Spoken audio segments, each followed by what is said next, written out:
Carson, Leno, Fallon. Now, it's Wine Talks with Paul K. Hey, welcome to Wine Talks with Paul K. And we are in studio today about to have a conversation with Brooke Bibeault all the way out in Cape Town, South Africa. Introductions in just a moment. Wine Talks, of course, available on iHeartRadio, Spotify, Pandora, wherever you hang out for podcasting. And this series sponsored by Total Wine and More, where you find what you love and love what you find. But this is going to be a fascinating conversation, folks. We're gonna meet Brooke Bibeault right now. Welcome to the show. Thank you so much, Paul. Really, really excited to be here. And I have to tell you, I love your collection of wines there in the back. I've got a few of my favorites. There's a great story behind that. I'll tell you in a second. But Brooke is a Division I basketball player. She's a beauty pageant winner. She's a Harvard grad and has worked with some of the great minds in motivation speaking. And it's just as fascinating to have you on the show. I'm so glad you could make it for us. And I don't think I've done a show in Cape Town before, which is kind of bizarre. Well, I'm honored to be your first then here in Cape Town. But like I said to you, and we were catching up quickly, I could go on all day talking about wine specifically in the Cape winelands outside of Cape Town. So, maybe we'll have to catch up on that at some point. Well, it's interesting, actually. Wine, obviously a huge industry for South Africa. It's been, and since you have a home in Australia as well, it's sort of run the gamut with ebbs and flows in American wine consumption. Certainly they make world-class wines. I know many French that have moved there to create chateau and vineyards, but some reason, and I don't know if it's a political or if it's a price issue, but it seems to be popular, and then it's not so popular. Then it's popular again, and just like Australia, it becomes unpopular. But what's your favorite district down there as you consume wine in South Africa? Oh gosh, I would probably say, well, the Cape Winelands, I won't go into geography now, but I would say it comprises of Stellenbosch. So Stellenbosch is like a very well-known area in the industry, but Franschhoek for me is the hidden gem. It's a very small street. You've got extraordinary boutique wineries, amazing culinary experiences. There's Michelin chefs that have moved to Franschhoek. It's right on the foothills of the mountains. It's really quite a spectacular place. But I think my favorite South African wines are not actually in Franschhoek. You're going to laugh. I have like a bottle. I was like, just in case. Just in case we talk. Just in case we talk about it. But it's a place called Velta Verde. I know. That's probably my favorite. And this is called the Poet's Prayer. And it's a heavily oak Chardonnay. So that is my number one go-to wine in South Africa. I've had the wines. I haven't had them recently. And when I was tasting, I was tasting every Tuesday for 35 years. It would ebb and flow, like I was talking about. There'd be a plethora of South African wines, and then we wouldn't see them for a year or two, and then they'd come back. So it's not, you just said these Michelin star chefs coming to South Africa. Is there a resurgence of cuisine in South Africa and an awareness of, nouvelle cuisine, so to speak?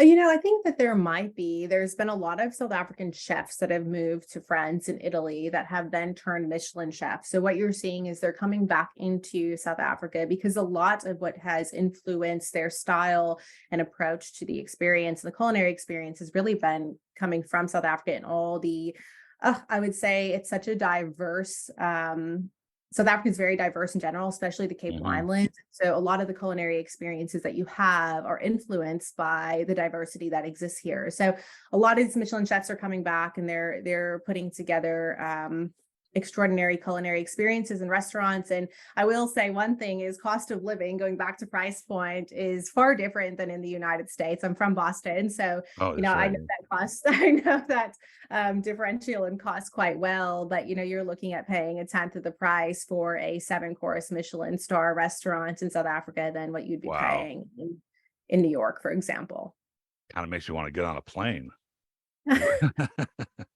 South Africa should be paying me for this because this is that's right. We should be talking to the Cheers Bureau.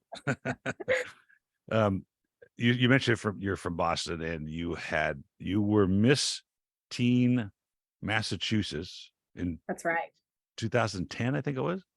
2010. Yeah. So, pageants there's the Miss USA system and the Miss America system. And I always tell people, I don't have a talent, like I can't sing. I can dance. Okay. But I'm a bit tall. So well, we're going to get a demonstration. Yeah.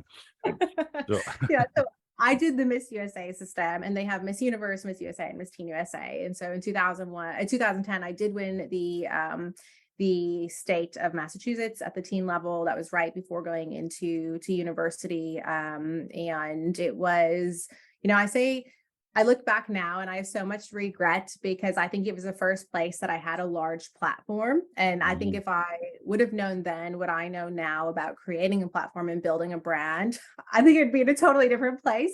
But I really gave me a lot of who I am today. And I tell people when, everyone says, oh, well, why is it that you went down the pathway that you went down in life? And I say the cliche of pageants of like world peace. I actually believe in world peace. And so everything that I did and every decision I made was an approach to trying to find and solve for world peace. And that's why I ended up doing the pageant as well. So, it's been a great experience and gave me so much of who I am today. That's interesting because I can only think of the movie with Sandra Bullock. There's congeniality. Yeah, and we know that's not real, but I do want to peel it back a little bit because of today's political environment, today's sort of social environment with all the things that are going on. And here's a young woman. So I'm saying teen would be what? Obviously 19 and younger. Was that how old you were? 18 and 19? Yeah. So I was so I was actually 16 and a half when I ended up winning. Yeah. So at the teen level, I believe you can enter at age 14 and you can go until you're 18, and then you move into the Miss category 19. And they've changed it since. It used to be 26. I think it might even be 30 now, but they're regularly rotating what those age limits are, but that's what it was when I was in my title holder. Yeah. You are talking about a different sociological time. Clearly in the last 13 years, much has changed. But what would motivate, besides world peace, what would motivate a young girl to say, I want to enter this fray because it's quite complicated and disciplined, and I want to talk about some of the lessons you learned. But what were you thinking at the time? People were saying, oh, you're good looking, we want to put you on a show, or you just thought, I want to make an impact? What was it? Yeah, so I was actually modeling before. I was going in and out of New York City. I walked in Fashion Week multiple times. People laugh because you'll see I constantly have blonde hair and brown hair and red hair, but I think it's because I'm so scarred from my years of modeling and constantly changing how I look that I get bored, with the same hairstyle. But I think I reached this point where I was actually tired of people telling me how I should look and what I should do and how much I should weigh. And so I thought that pageants were a way to use a brand, a look that I've created for myself, but it was on my terms. It wasn't on anybody else's terms. And I was either going to win or I was not going to win because of who I am and what I stood for and what I wanted to create. And that's why I entered it. I would say for people going into it in today's world, the thing that it gave me was confidence. And I think confidence is so important to get you through so many different things in life. So it gave me confidence. It taught me how to create a platform. And people often call me a super connector, but you literally, people think you go into a pageant and now suddenly you get all these appearances and there's all these non-for-profit partners that you can work with. Yes. And you have to seek out your own because you develop your own platform. And so it forces you at a young age to go out and build relationships and connect with people and get in front of people and talk. And that for me was probably the biggest asset that I got out of the pageant.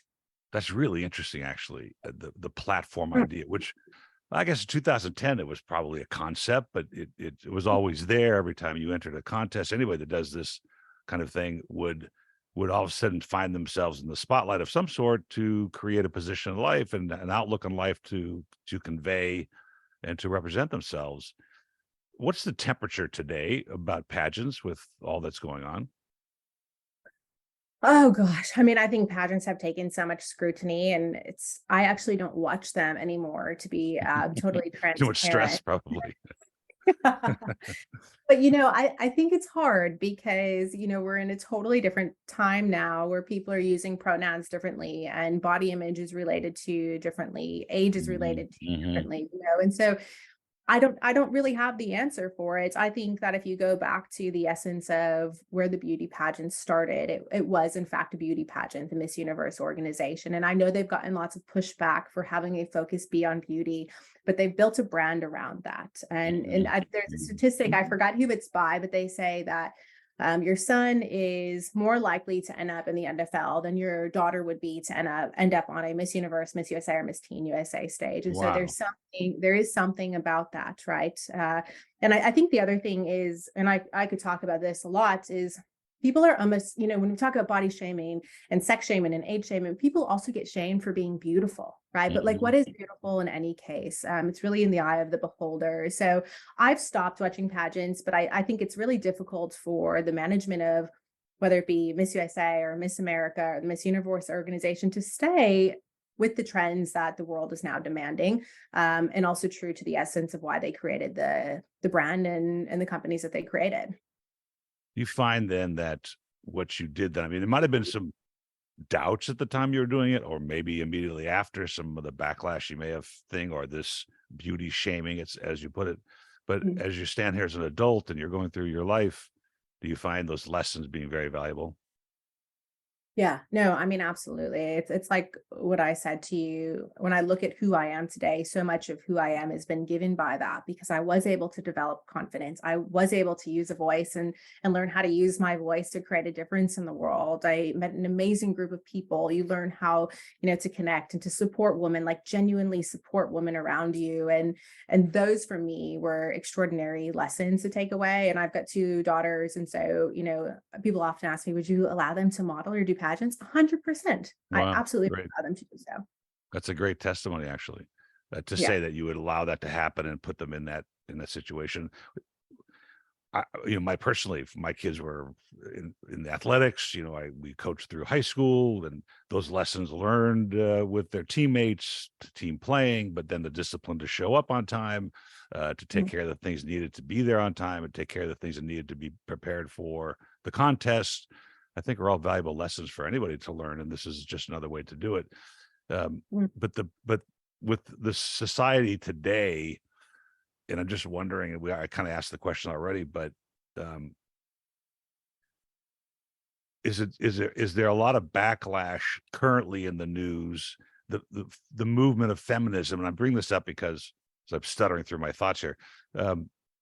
The women in wine is a huge issue right now. It's not a huge issue. It's a prominent issue. It's something that people are focusing on. There's a rise in women in the winemaking ranks, but not in the executive ranks. Uh, Yeah. so I'm wondering how these kinds of pageants and things play into that. Um, if they're being looked at as not an opportunity for them, sort of suppressing women because it's glorifying their beauty, or if it's Mm. actually giving the lessons to perform in those environments. And it sounds like in your case, those lessons have done well as far as getting you in front of the people it takes to move the needle on your own career. Yeah, and I think it's so individualistic. It really is about what you as a person are going to be extracting from it. It's like with anything, if you're going into something, and I met lots of people where they were 16 years old and they got their first plastic surgery. Would I do that? No. Would I have my kids do it? No. But some people will want to do that and they'll want their children to do it. And that's their own prerogative. But I think what you do is you set yourself up or your children up in the wrong fashion. And so Mhm. therefore, what they're going to take out of it might not be the same value that somebody else might take out of it, right? Because you're entering into it because it's a beauty pageant. For me, I entered into it because I saw it as an opportunity to do something different, to really make a difference in the world, to, pursue a dream that I had of world peace. Cliche as it is, that's really what I wanted to create. And I think one of the things that they have done to their credit is, they're far more inclusive. So you will see, it was always tall, I'm 5'11. So it was always tall women, slender. I was a size 0 at the time. That's typically what you would see. Now you're getting all different shapes and sizes and colors and different abilities. They've even had people with Down syndrome and women that are wearing hijab. So I think that they've done a very good job in being more inclusive. And for me, I don't know if it's contributing at all, as you said. I think it's more of it's giving women a platform and a place to use their voice and talk about things and issues that are relevant to them that they might not have the opportunity to do so otherwise. Well, they put Martha Stewart was on the cover of Sports Illustrated. Illustrated. So I guess that's Good a for diversity. Martha, hey? Yeah, and she's got a Chardonnay as well. It's not I know. unfortunately it's not heavily oaked, but it's actually it's as I cringe on most celebrity status wines, I tasted the wine. I thought it was, it was pretty approachable wine for the price, etc. But so you left, you were 18. I mean, you were 16 and a half. And so we're not in college yet. No. So, I finish up, so for me, it was to backtrack a little bit, I grew up in this post 9/11 world, Paul, and I remember exactly where I was at, the people that were surrounding me, who my teacher was, and what the conversations were. And, for anybody that was in grades 2 to probably grade 6, and these are the ones I can speak into because it's more relevant to the age range that I am. But it was a very traumatizing experience for students because there was so much unpredictability and lots of stories and angst about what's happening. It was on the news, teachers were screaming, there was lots of stress that got created. And I remember, a couple of years later, just being so fascinated by international relations and trying to understand how it is that we can create workability in the world. So that is really what led me down my entire life to, okay, I don't want to go to public school. I don't want to go to private school. I remember Mount St. Charles is a big school in New England. And I said to my parents, they wanted me to go. I don't want to go. I wanted to go to a technical school because I actually wanted to be with every type of person, right? And so that's what I did. I went to a technical high school, and it's interesting being in South Africa now because race relations is a big thing, and people truly refer to people based on color. There's Black and there's coloreds, as I say, and there's white people, and that is just part of society. And it was such a eye opener for me because I didn't see that. When people say you don't see it, yes, you see the difference, but it's so irrelevant. My best friends were from all different ethnic backgrounds and different religions. And so when I say I was focused on world peace, it's because I did want to create a world that works. I wanted to understand race relations. I didn't want to have a similar experience of a 9/11 or have my kids do the same when they grow up. And so that's what led me there. I go to university. Speaking of feminism, I went to Simmons College. And when I went through undergrad there, it was all women's. And so I went to an all women's college. So I understand the feminist perspective quite well.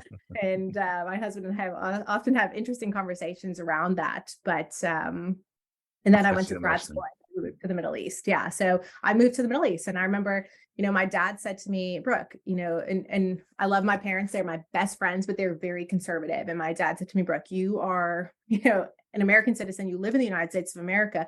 What are you doing flying and now going and moving to Egypt and living in Egypt? And, why are you doing this? But it was in pursuit of trying to create workability in the world. And that's, that really has informed so much of everything that I've done and who I've worked with. How long were you in Egypt? I was in Egypt on and off for about 5 years. Wow. It's kind of interesting. There's a little synergy here. First, I was born in Inglewood, California, which was obviously a mixture of Black and white as far as that's concerned. And when I moved to Palos Verdes Estates when I was 7, which is, the edge of the world, literally on the edge of the continent, and it was very white. And I'm walking to school in 2nd grade, and I'm with the woman. I still remember the one young girl. Her name was Amy Adams. And she says, "Where are you from?" I said, "Inglewood." She says, "Oh, where all the colored people live." And I literally thought she meant like orange and red and green and blue. I had no idea what that meant because my school was, 50-50 at the time. So it didn't matter. But the other synergy, my father was raised in Cairo. He came here in 1949 and at 21. And so, but he lived through the English occupation during the war. And so it's a different world, but he spoke Arabic, he spoke French. We speak French together. We did. And he spoke English, Turkish, and Armenian.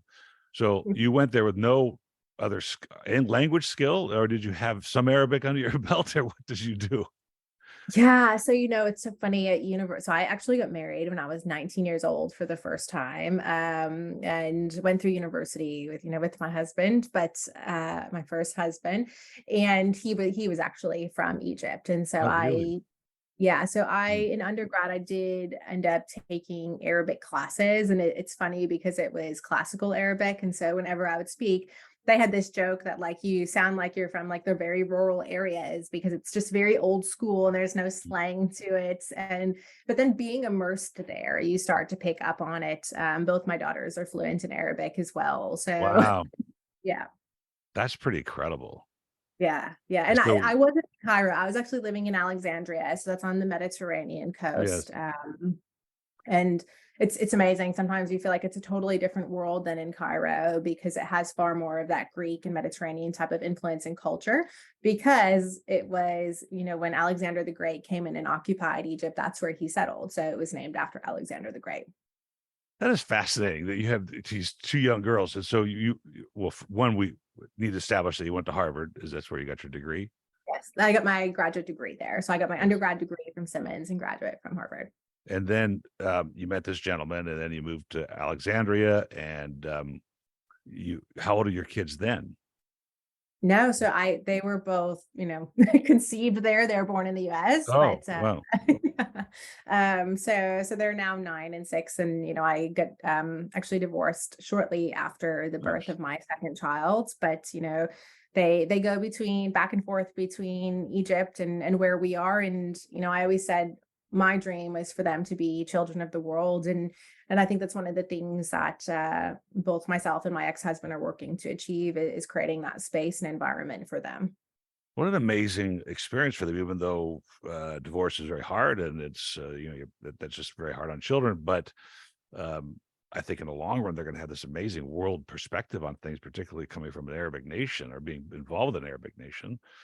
My father, I consider my father very worldly, besides his 5 languages, but to be able to reflect on that culture and being part of it at some point, and having that as a base was rather sort of elegant in his life. And he was very articulate because of his skill sets between languages and ability to understand people. Well, that's fascinating. I mean, how many Definitely. 9 and 11-year-olds in America that speak Arabic fluently, particularly classical Arabic, though maybe they Yeah. speak. My father spoke farmer Turkish, and being Armenian, of course, that's a very dicey thing. You don't speak Turkish in Armenian culture, at least here in Southern California, but they could travel through Turkey and parts of the world that many wouldn't be able to, because their Turkish was so colloquial. It was not the school Turkish; it was, the street Turkish, and that was pretty valuable when they traveled. Yeah. And, I mean, they both, I would say they speak more street Arabic now. And obviously there's so many different dialects of Arabic, and Egyptian Arabic is its own, right? And so, but they speak it fluently. And my oldest daughter, Nora, who is 9, she also speaks French. So she's French, Arabic, and English fluent. And it's amazing to watch her go back and forth between the various languages seamlessly. And I would say, Arabic was her second language, because she spent the first, I'd say, year of her life or so living primarily in the US. Whereas Layla, my youngest, Arabic was her first language and English was her second language. Actually, we were watching a show on Urfa based Armenians that moved to Egypt during the 30s. And the show was in Arabic. My dad's like, he understands everything. But what was interesting is that most of the business signs, almost all of them actually, were written in Arabic, and then the second language was French in the 30s and 40s, and then the English came in to protect it, and so English became one of the languages. But I thought that was always fascinating, that French was such an important part of the culture. Of course, it was throughout the world actually at some point. But that's kudos to your daughter for being able to do that and able to navigate. It gives her so much credibility as she goes through life. Absolutely. It kind of leads to this next subject that I have here, which is during your podcast with Byrne, he was talking about a work-life balance. And I just got done with my company. I sold it a few weeks ago. And one of the comments made to me by an outgoing social network employee was, I really appreciated working here because you understood work-life balance. And I'll be honest, that wasn't what I was aiming to do. I just not a very good manager and felt like I'll just give these people some kind of slack in their needs. But I'm more traditional than that. But is that an important part of what you're doing? And do you agree with that? Yeah, I mean, I do. I think it's so interesting because in a majority, let me start with this. A majority of my career has been spent working remotely, so to speak. And Mm. I would say I was one of those early adopters of remote flex work. It took until COVID for a lot of people to realize the value of remote work and flex work. I think what Mhm. you're starting to see now are people moving back into offices and they're craving that social type of environment and being in person with people. And there's still remote work and flex work, but I don't think it is as relevant or as desired. I am a firm believer in it. And I think it's more so because it works for me in my life, but there are people that being in an office and working until 11 o'clock at night, that excites them and it invigorates them. So I think it's, it's based on what your own preference is. But for me, I shared with you, Paul, we live between Canada, South Africa, and Australia. And so that means there's lots of traveling and lots of movement, which means work-life balance is really important for me because I want to be able to live in the places that we've built up and to enjoy the things that we've worked for. But you can't do that if you're constantly sitting in an office. So, I think a lot of the career that I've built is so that I can, in fact, have fulfillment and abundance in all areas of my life and do so with the people I love the most. I sort of wrestle with it myself, and the counter argument to what you're saying would be, um, you, I think it has a lot to do with your DNA and your outlook on life, and not just your outlook on life, but your discipline to do what you're responsible for doing. And Mm, so the counter argument is I had other employees who did good work when they were here, mm. when they were here, but the opportunity to say that my cat got stuck behind the cabinet, so I can't come to work, and I'd never seen a woman with so much food poisoning, more food in a month or two than I had in, my whole life. So I think a lot has to do with where you're coming from and what Yeah. it takes to do. The flip side of that, since I don't have to be here every day at 8 o'clock to make sure my staff is working hard, Mm, um, it does change my outlook as the owner and the proprietor and the manager of the business. So I can see the value of it. My daughter works for Apple. She's the job is remote. mm. Unfortunately, she's turned my house into her office. So she, so, but her, I thought I got rid of him, but her job is to reacclimate women into the workforce, into the hardware side of Apple. So it's kind of an interesting Very irony cool. because her job would be the jobs she recruits for are, in office. So, but I think you're right. I think a lot has to do with socializing. Um, I do think there's some kind of gap in, um, particularly part of COVID, in sort of the social skills of employees these days. Have you seen that during your career, during your travels with your influencing? I think, especially during travels, it's like I'm not sure if there's this etiquette or way of communicating, method of communicating. I definitely see there's a discrepancy that exists, and it is very well likely in part due to COVID and people having to adjust to the environment around them during that period of time, and the adjustment back is different. But for me, Paul, the worst is traveling. I'm like, why do you think it's okay now to cut your nails next to me? That would never happen, 5 years ago. And so there's definitely been a shift in the way people socialize in general, in the workplace, in the malls, on the streets, while traveling on the plane. Hey, let's take a break for our sponsor, Total Wine & More. There's always something new to try at Total Wine & More. I love this place. The other day I was in looking for a Napa Red and stumbled across the Prosecco aisle and had to buy this Prosecco that was fabulous for under $8. A great alternative to other types of sparkling wines. And then there's French Rosé at under $7, which is incredible. A huge selection of Kentucky bourbon. And with these low prices, I had to get both the wines that I was looking at. With the lowest prices over 30 years, always find what you love and love what you find at Total Wine & More. You can't buy spirits in Virginia or North Carolina. Please drink responsibly, and you must be 21 to purchase. That's Total Wine & More. Check it out. Back to the show. Yeah, I worked for a Fortune 500 company growing up. So did my wife. I worked at Xerox, and we were a huge sales organization. You just triggered this disgusting thought. But I had this teammate on my sales team, and we were separated strictly by maybe 3 feet of carpet. Our backs to each other. And one day he's clipping his nails.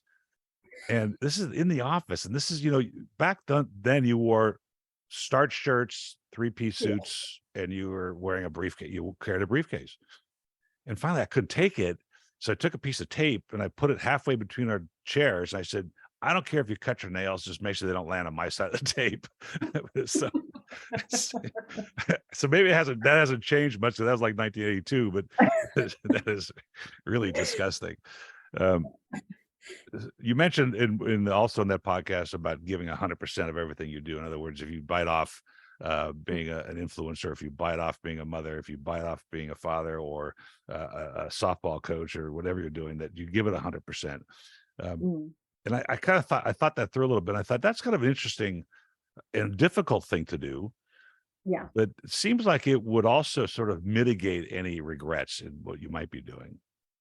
Yeah, well, I think it does definitely. And, Albert Einstein, he has this quote where he references that in order to stay his most creative and productive, he needed to be working on multiple things at the same time. And for myself personally, the way I work best, because I'm a Pisces, I don't know if people care about that at all that listen to your podcast. I'm a Pisces. And I'm very creative. And if I am not constantly creating, I actually lose momentum. And I think the loss of momentum is one of the worst things that can happen because it takes a while to build momentum and to see the output of the momentum that you create. So one of the practices that I have so that I can constantly be creating is to be working on multiple things and ensuring that I give my all to every single thing. Otherwise, you'll lose that momentum in that one area of focus, whether it be family or your job or, a book that you're writing. And so I really do put 100% into it. And I've done that for years. There was an interview that a local magazine did when I did the pageant, and I think it was called 100% or Nothing. And it was me talking about how on the basketball court, when I'm doing pageants, when I'm sitting in front of the various nonprofits that we were working with and where I was serving as an ambassador for, it really was giving my full attention and presence to everything that I was taking on. Getting traction is very hard. And for me, which has only been 3 weeks, I'm getting used to not having to come here. But at the same time, I have to come here. I have 3 podcasts to do today. And almost like this was pent up demand for my time in order to move the needle like I wanted to do. Like you're interested in world peace and I'm interested in telling these stories. And I couldn't do it running the daily of my business. And now it seems like I'm getting more traction and it feels really good to know that you have something to do and that you have to give it everything you've got. And I think regret is such a huge part of the human psyche that if you apply what you're saying, that you could possibly cut down on some of those, look backs and say, gee, I wish I had done this. Yeah. And I mean, life is so short, right? And I know everybody says that, but it really is short. And you want to make sure that you pursue everything that you're hoping to pursue, every dream that you have, every vision, because for me, vision actually creates discipline. And so when I have a vision of something that I want to develop or that I'm, really keen on seeing happen, or a movement that I want to create, that vision is what is really the thing that honestly gives me the discipline to show up 100% all the time. And the momentum, like you said, it's hard to create momentum, but once you get that traction, the input that you've put into it, you start to see the output of it. And, there's nothing better than those results showing up in front of you. I didn't get to the end of, actually, I tried to find the end of that Burn podcast because he's gonna disclose these amazing people you've worked with over your career. And I don't think he does actually, because because my wife was watching TV and I'm trying to listen to a podcast, but it doesn't really usually jive very well. But tell me about some of the people you've worked with and what you've been doing with them. Yeah, gosh. I mean, it's funny because I say I lived like 10 lives in 10 years, but after I left Egypt, I really, going back to what I said, I thought the best way to create the greatest impact in the world and to see a world that works is through businesses, because they're the ones that are driving the economy, they're employing people, they're skill training, they're the ones that are able to give back, they're the ones that are able to implement social causes. And so I started working with organizations. I was consulting quite extensively, doing lots of executive coaching and leadership development. And there was just this point, Paul, where I was like, I've built such a great network. I honestly am quite skilled in the area that I'm in, which is really I would say, the biggest skill set for me is in proximity and also in brand strategy, campaign development, so that you can scale your business. And so I started to leverage the skill set that I had and started connecting with people, going back to the pageant, when I said I had to learn how to do outreach, how to pitch myself to individuals to get in front of them and then have to work with them successfully. And so I started doing that, and I was able to work with people like Grant Cardone. I ran Grant Cardone's foundation, the Grant Cardone Foundation. I built his flagship 10X hub in South Africa, which I'm still very much a part of, providing financial literacy and entrepreneurial development to at-risk youth in the townships. I worked with Tony Robbins on building out his virtual studio, the first virtual studio in the middle of COVID.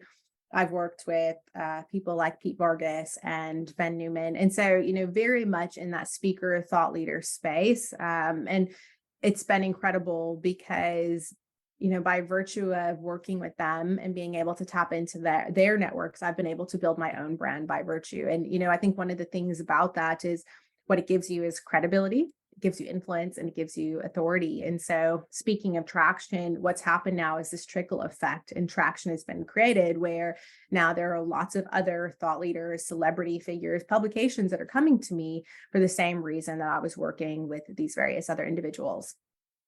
Fascinating, actually. Unfortunately, I use that word too much, and I get I get pushback on it. Paul, that's fascinating. But you're motivating the motivators, and that's what a unique skill set to bring to the table for someone. Tony Robbins being one of those.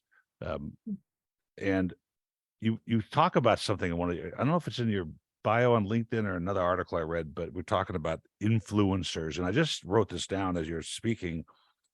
There's a difference between an influencer and a social changer. Yeah. Sort of influencer, sort of a static person who's just trying to brand themselves through social, but a social changer is somebody that's actually trying to make a change in somebody's lifestyle, career, thought process, whatever it takes to move the needle for them, because so many people are stuck. We're all stuck in it, like the Billy Joel song. If I could be an actor if I could get out of this place. Is that intimidating? No. So, I actually ran because, and I'll tell you why. I ran a campaign for a company called Real Leaders, and, every year they're putting together this top speaker list, and the top speaker list highlighted influencers that are the most renowned speakers in the world. And, when I came in to work with them, one of the things that I challenged them on is, why is it that we are just highlighting influencers? For me, a top speaker is somebody that is using their voice or their platform to create a difference in the world. And so when I work with an influencer, which I do, and it's great for the brand to say that you work for influencers, because Tony Robbins and all of these people are, but I'm working for influencers that are using their influence to create impact in the world. And so I truly hand select the people that I work with. I say yes to the people that align with my value set, because if not, I can't show up my best. It's like that vision that I have, the discipline is just not there. And I don't feel empowered to be able to support the people, because I think that values alignment is so important. So though I do work with influencers, it's not intimidating, because these are influencers that are using their voice to create mass change, to start a movement, to disrupt something. And to be a part of that is such a special thing. So I guess we need to define for the listeners, the influencers that I've had to deal with in selling wine or trying to produce content for wine, versus sort of the high level influencers, which are people that actually, like I said, they're there to help change their life. So I think one of the issues in today's youth, particularly in the virtual world, maybe, I don't know if COVID really dealt with this, had a influence on this or not, but I think it was headed that direction anyway, where I don't need to work. I can have a career by taking on a cosmetic line or wine or whatever the subject may be, and talking about it, and maybe I'll get some traction. And I have a young niece here I'm so proud of her. She was an intern for me for a while, and she's 19 and she wants to create a salad dressing. But her whole point of success is going to hinge on her ability to get traction on Instagram, Facebook, and all the other platforms. Yeah. And I'm afraid that the younger generations thinks that's work, and they think that's how you get there. And then if you find enough ears and if you get enough people, you'll get sponsored, and then you can get free stuff, and it's just not real. It's just not a real thing, versus the people you're working with are trying to change people's lives. They are trying to get them to think and have a different outlook to move the needle for themselves. I agree. And I think one of the things too is, and I talk about a lot. I have a podcast, and I was talking with Simon Sinek. He was on one of the first episodes that I did. And we talked about the one day win syndrome. And I think that especially like post high school, post grad out of the university, especially post high school, like 18 years old, you're on, it's such a social world now because all they know is phones and social media. And I feel like it shapes so much of their identities, which is so sad. But I think they're so stuck on this idea of one day when I have 1 million followers, one day when I can make, I don't know, whatever number they're targeting as money coming in from sponsors. But the reality of it is, I think being an influencer is just a fad. There's so many of them out there. I don't really think, if you're talking about, people, and I mean, I know that the wine business will work with influencers to promote their products, and it's great. And retailers will do the same thing. And, that's what you do. You sponsor influencers to reach a broader audience. So that type of marketing, influencer marketing, I think is very useful. I think the challenge is when somebody has a desire to be an influencer without a bigger vision or without really understanding what moves them or inspires them, because that's not an end point. Being an influencer is not an end point. It's like a waypoint, and so people need to evaluate. And what I struggle with, and I worry for my own children, is being a generation that is so dependent upon social media and devices. Do we in fact know if they are in touch or in tune with what it even means to be moved by something, what it means to create impact? And I think it's up to us to create the leadership and development for them so that they can get in touch with that. Because being an influencer, if you're not using it in the right way, sure, you might bring in $500 for a sponsorship or a free bottle of wine, but that's not going to give you total fulfillment in life. I have a very specific and negative outlook on the whole subject, but I think for the most part, in a marketing standpoint for wine, for any product, you're right. That form of influencer is temporary. It's partially a hoax. The value is negative when it all comes down. And it in order to become an influencer, you touched on it, a successful one in that realm where you think you're going to make $1 million doing it, it takes a lot of hard work. And I don't think the youth understand that. I think it just happens. And I think hard work is that universal trait that transcends the generations. And I mean this by, I have 3 millennials, 3 daughters, and they're very millennial, but all 3 of them are very hardworking. And I tell my wife, I said, not that getting ahead is necessarily the issue, but they're going to be secure in their life because they know how to work hard. Their outlook on life is generational. I can't change that, unfortunately.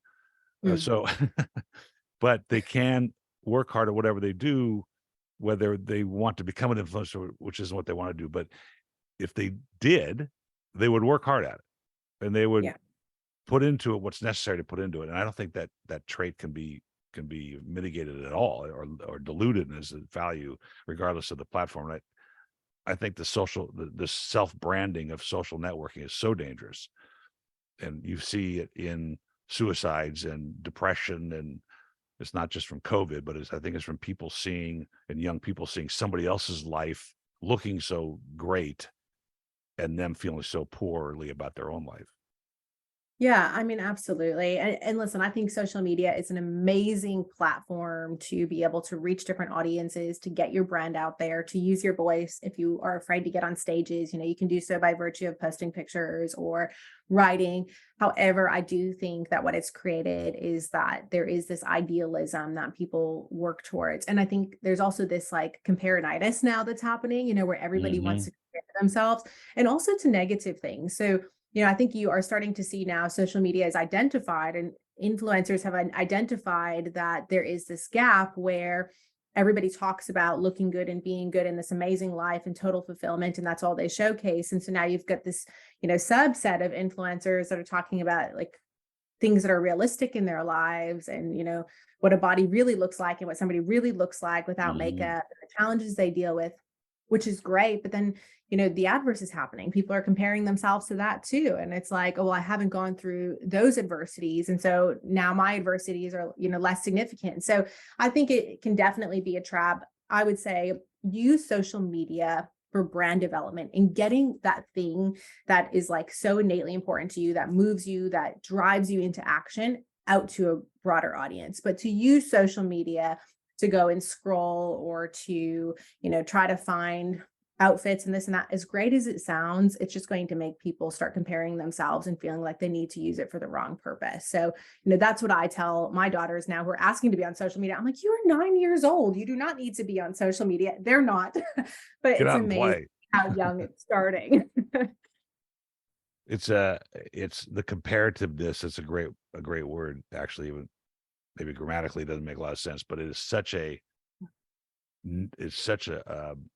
damaging trait for somebody to adopt. Not, and they don't do it on purpose, but they keep seeing all these I mean, it's even as an adult, look at my friends are traveling wherever they're going, and I'm like, ah, that's great. They're doing great. I'm like, yeah, you got to watch that because you're doing all right yourself. You're traveling too. Okay, so just Yeah. make it Yeah, happen. and I mean, there's filters and there are, ways to make yourself look a certain way. And there's so many things that really skew the reality of things, good and bad. And so Hmm.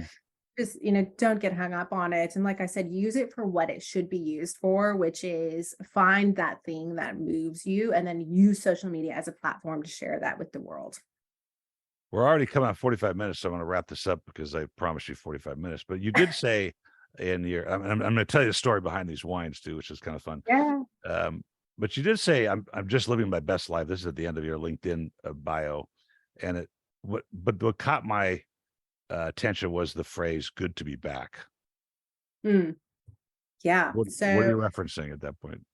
yeah, I would say um I am living my best life now, but it hasn't always been this way. And so, it's taken a lot to get to the point that I've had, I shared with you I got divorced, but it was a terrible divorce. Oh, And sorry. I've gone through from growing up in a Catholic household to becoming Muslim as part of, my marriage, to then going back Wow. to try to figure out what I am and losing everything, like truly everything in the process, my job and this and that. And so, and I can get into so many details about those things. I think we all face adversity, but it's been a very difficult journey. I think finding the custody arrangements with my kids and how it is that, we spend time with them when he's in Egypt and, I'm in where I am Wow. has been very challenging. And so it hasn't been easy, Wow. but what it has allowed me to do is take a step back over the last, I'd say 5 years that I've been working on this and put lots of time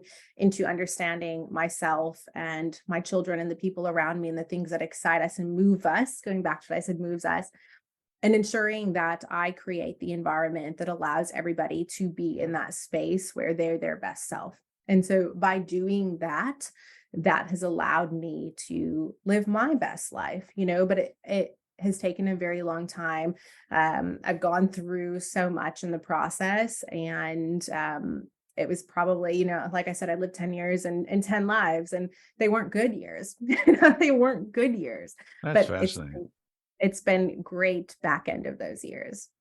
Uh, You could probably, if you really sat down and you're very articulate, and write a book just on this idea of going from a young Catholic girl to a Muslim because of marriage. I mean, the details and the moving parts of that must be absolutely thrilling to hear about it. Maybe we'll do that on a separate podcast. But wow, that's unusual. I mean, that's really unusual, and must bring a lot of memories. Yeah, and it's yeah, it's been there has been a lot, I will say, and I think we can definitely deep dive into it another time. But I am in the process of writing a book with my partner now. We are almost complete with it, already scheduled for publishing. So, but it's not on that, but we are writing a book. Well, when it's ready to publish, we'll get you back on, both of you, and we'll have that conversation again. So a quick story behind these wines behind me, which my career has taken me to having tasted over 100,000 wines. But my wife and I were walking down the street here in Arcadia, California, a few years ago, and there's an open house. We always venture into open houses. You might do the same thing. And we go in the basement, and it was a subterranean wine cellar. And God, that was just weird that, they'd staged the house for sale, and there was a little table, a little tasting table, and they had this nice silver urn, and in the silver urn was a German white wine, and it was a winery called Bohm. And I pulled it out of the thing. I go, whoa, this is the wine we were married on, that my dad, had purchased, this obscure German wine in a brown bottle. And I said, that's impossible that this is here. So as I start to look at the wines on the rack, they're all from the Wine of the Month Club, which is the company my father started in 1972, going back to the 70s. And so what it was, this gentleman that had lived in this house, had belonged to the club back in the 70s and the 80s, had collected these wines, had drunk through many of them, but there were about 200 selections, like archival selections of my dad's business. And so I was able to contact the guy. He lived in Huntington Beach. I swapped him bottle for fresh merchandise. So I sent it down to Huntington, like 200 bottles. And I was able to keep this archival history of what my father and I had done during the transition in the 80s of the wines. And there's some really, really amazing things here. That is so special. Isn't that crazy? Sometimes I think the universe does things and lines things up in ways that are totally out of our explanation. It's magical and it's wondrous and it's mystical, but that is quite special. As has this conversation been. It's been such a fascinating tour of your life, and I mean it. When the book comes out, let's do it again. We'll peel the book back. Love to read it and find out what's going on in your life. But such an interesting story, and I hope we do get to reconvene. Thank you so much, Paul. It was so great to be here, and I really appreciate you giving me the place and platform to be able to share my story, because I think it's stories like mine and yours and so many others that is what's going to create the leadership that's required in the world. We will see you soon. Great. Thanks, Paul. Cheers. Bye-bye.